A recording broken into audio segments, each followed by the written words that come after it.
धार्मिक कथाओं के अनुसार प्राचीन समय में एक नगर में एक निसंतान ब्राह्मण और उसकी पत्नी जी की भक्ति में लीन रहते थे। संतान न होने के कारण वह बेहद दुखी थे। एक बार ब्राह्मण पुत्र कामना के हेतु हनुमान जी की साधना के लिए वह वन चला गया।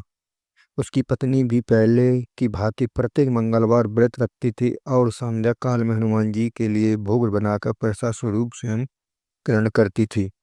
एक दिन मंगलवार के व्रत के दिन उसकी पत्नी ने भोजन बना ना सकी और ना ही हनुमान जी को भोग लगा सकी।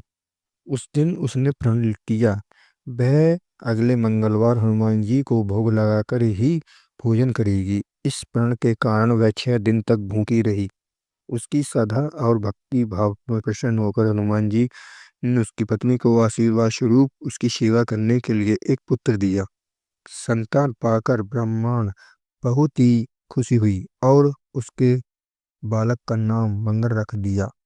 कुछ समय उपरांत जब उस ब्राह्मण वन से लौटकर घर आया तो बालक को देखकर वह अपनी पत्नी से प्रश्न करने लगा।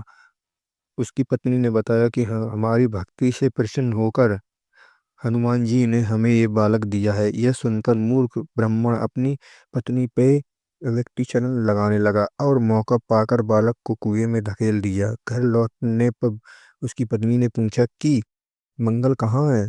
तब बालक ब्राह्मण के पीछे से आकर मुस्कुराने लगा और यह देखकर ब्राह्मण चौंक गया। उसी रात बजरंगबली ने ब्राह्मण के स्वयं को दर्शन देकर उस पुत्र की प्राप्त आस्था बताई। से जानकर ब्राह्मण बहुत खुश हुआ। परिणाम स्वरूप ब्राह्मण दंपति के भक्ति भाव से आस्था और दृष्टा होकर अनंत सुख संपत्ति यश संतान और मनोकांक्षित फल के स्वरूप दंपति दंपति दंपति को ये आशीर्वाद हुआ। उसी जानकर ब्राह्मण बहुत खुश हुआ। परिणाम स्वरूप ब्राह्मण भक्ति अनुभक्ति से आत्मा आस्था और तरह हो गई। अनंत सब सुख संपत्ति यश संतान और मनोवांछित फल की प्राप्ति के लिए मंगलवार का व्रत रखना शुभ माना जाता है। मंगलवार का व्रत रखने वाले सभी भक्तों पर हनुमान जी की अपार कृपा बरसती रहती है। भक्तों कमेंट में जय श्री हनुमान जी और चैनल को सब्सक्राइब जरूर करें। हम ऐसे ही व्रत कथा भजन आपके लिए लाते रहते हैं।